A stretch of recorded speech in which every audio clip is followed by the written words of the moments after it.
Every single time, every time I get my hopes up, I think, hey, maybe they've figured it out for a change. It's like, of course, I should have learned better, you know. At least the rubber match is today. And literally the only reason to even tune into this team is taking the hill today as Paul Skeens is getting his third start as a Pirate, coming off no hitting the Chicago Cubs. And I say Paul Skeens no hit the Chicago Cubs, not the Pirates. Paul Skeens did because he had no business being yanked after that sixth inning. Yes, guys, I understand that you don't want to have a rookie pitcher exceed 100 pitches. And no, I don't care about that because he was still pitching a no hitter. But getting back to this, I just don't get this team for the life of me, man. I really don't. What's going on, everybody? I'm Mac, back with another video. As always, do me a favor, like, comment, subscribe, follow on Instagram. Link is down in the box below. Bucks split the first two against the Giants. Like I said, rubber match this afternoon when Paul Skeens takes the hill. But I don't understand. I don't understand how a team can both rally from a 6-2 deficit and drop 4 runs in the ninth inning to tie the game up and send it to extras. And then literally the very next night, the exact opposite happens to them. They blow a 5-0 friggin' lead, and the Giants score 9 unanswered runs, and the Bucks lose in extra innings. I don't understand it. I can't yell anymore. I can't, rage anymore. I just can't. Because they've done this time and time and time and time again. They never figure it out. And I understand they took 3 out of 4 against the Chicago Cubs this past weekend at Wrigley Field. That was a fluke series. Guess what else? We also took a series against the Baltimore Orioles. Sometimes a bad team can beat a good team. It happens. This is not a good team if they can blow a lead and then rally because they got themselves in a deficit to begin with. Tuesday night, Pirates win in extras 7-6. Or should I say Pirates 7, Giants 4, O'Neal Cruz 2. And I'm just going to say it right now, guys. O'Neal Cruz sucks. I don't care what anybody says. O'Neal Cruz sucks. This guy is the most frustrating player on the entire team. No one on this team has upset me and disappointed me more than this guy. Why? It's simple. When he broke his leg last year at home plate on Easter Sunday against the Chicago White Sox and pretty much missed the rest of the season, the offense suffered and the team suffered. They had that little stretch at the end of April where they were scoring a ton of runs and they were blowing teams out of the water. Sure. But it wasn't, but I also knew in the back of my mind that it wasn't sustainable. Now O'Neal Cruz is back and fully healthy, ready to, for all intents and purposes, play his first full season in the MLB. And he has shown that he is by far the most frustrating player on this team. I do not understand how a guy has the potential and he even has the ability to hit a ball in the following miles per hour: 120 miles an hour, 116 miles an hour, and 121 miles an hour off the bat for the game tying base hit. So we know he can hit the ball really damn hard,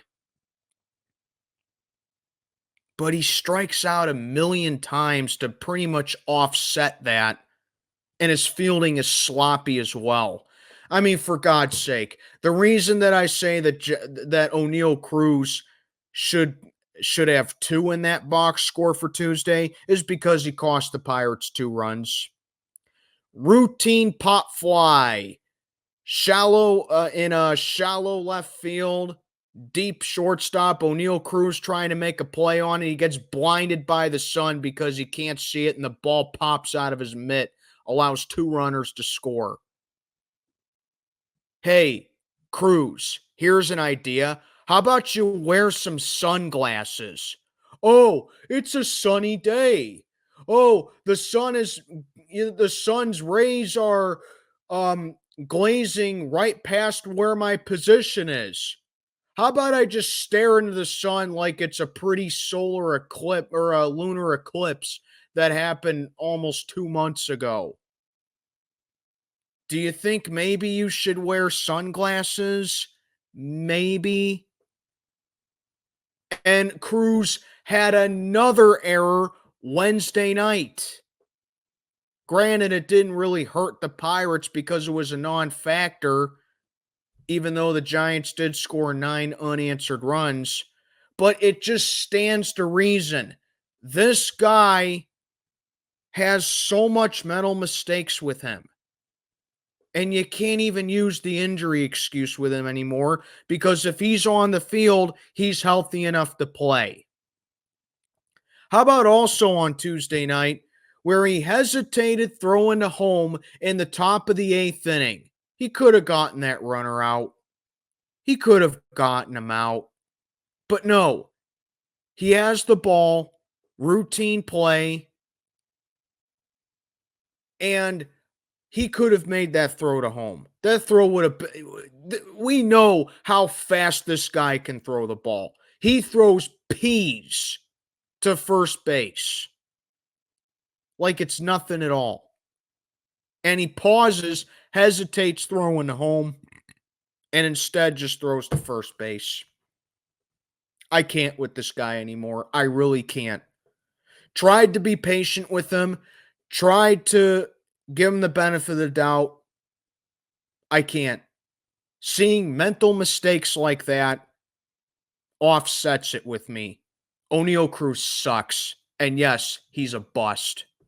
He can hit the ball as hard as he wants. He can hit all the RBIs he wants. He can have all the base hits he wants. Fact of the matter is, doesn't make him a good baseball player. He is going to have to do a complete 180 for me to get back on board with him. A nice $100 I wasted buying his jersey last year when I went to that Cubs Pirates game at PNC Park. Complete waste of money.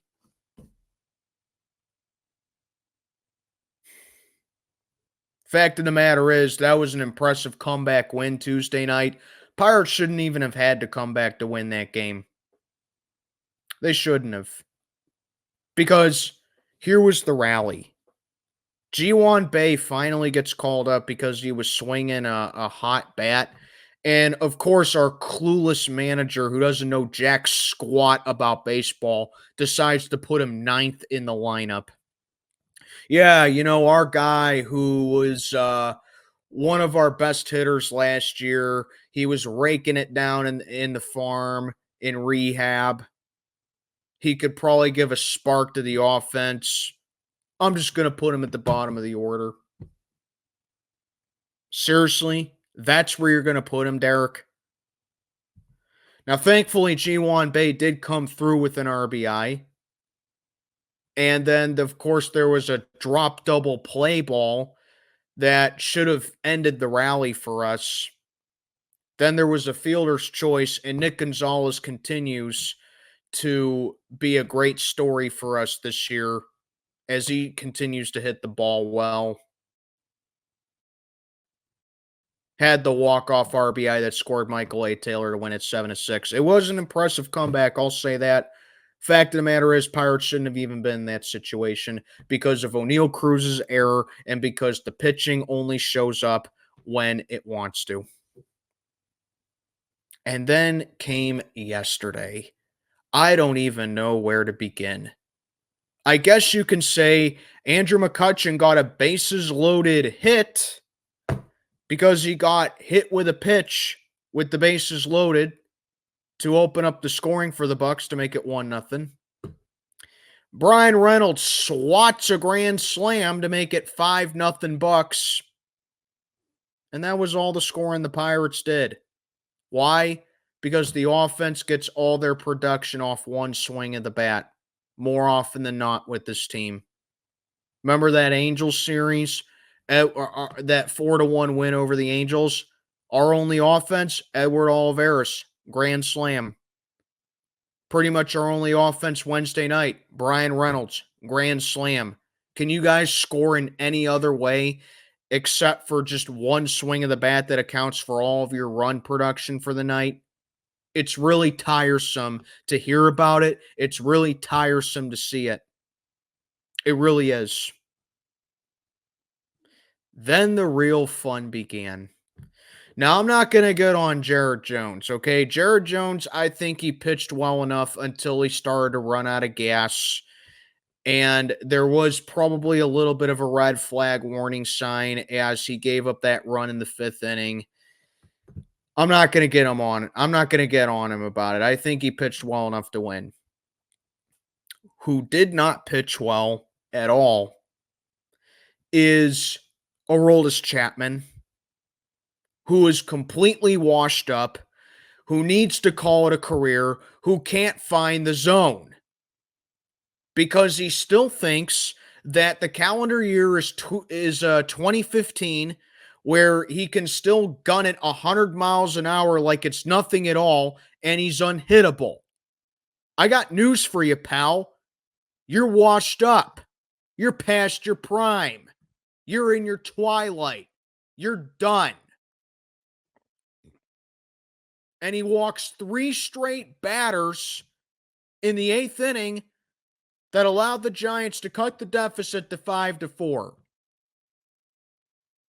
Yes, I know the Pirates allow 4 runs in the 10th inning, and they allowed the game-tying run in the 9th inning. But like I said, they should not have even been in that predicament. Why? Because Aroldis Chapman got them in that situation to begin with.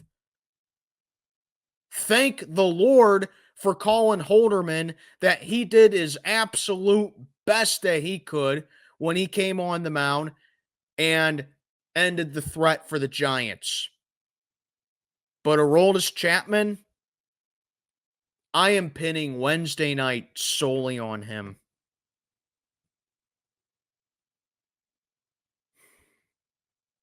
I mean, we all expect the offense to just not score at this point. Whether you want to put that on Shelton, whether you want to put that on Andy Haynes, whatever.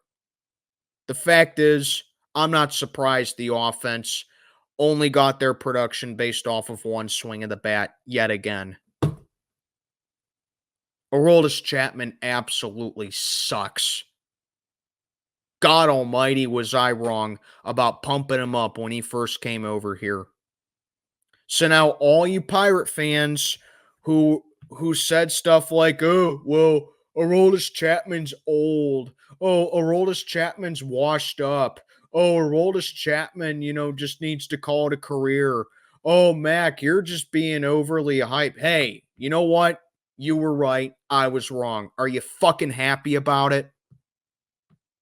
At least I don't root for him to suck like you guys do. Just so your narrative looks right. I'm sick and tired of this crap, man.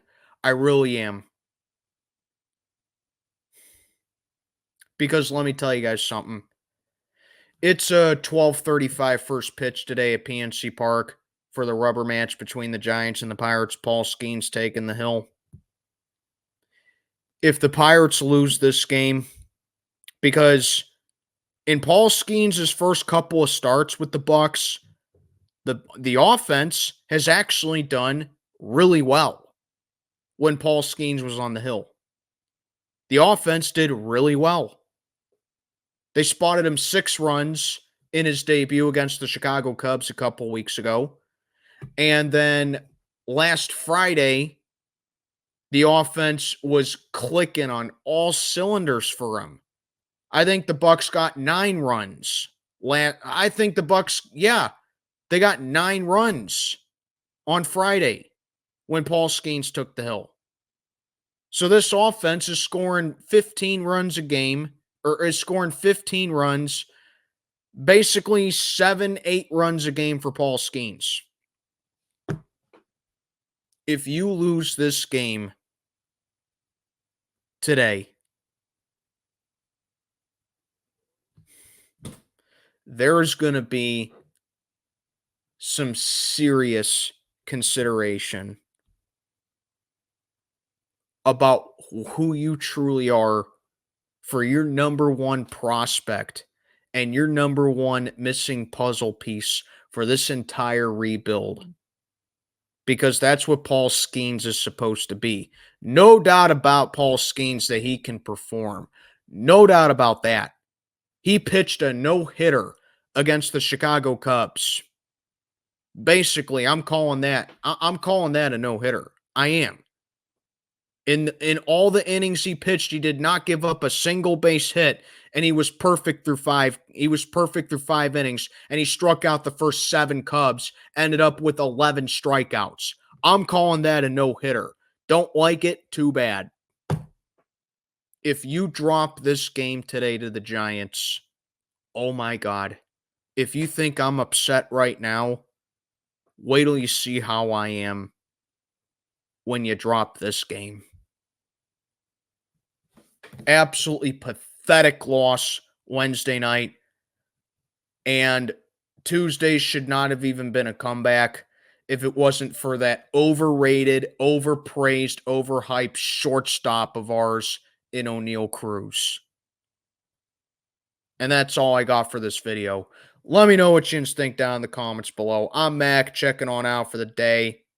Have a good one, everybody.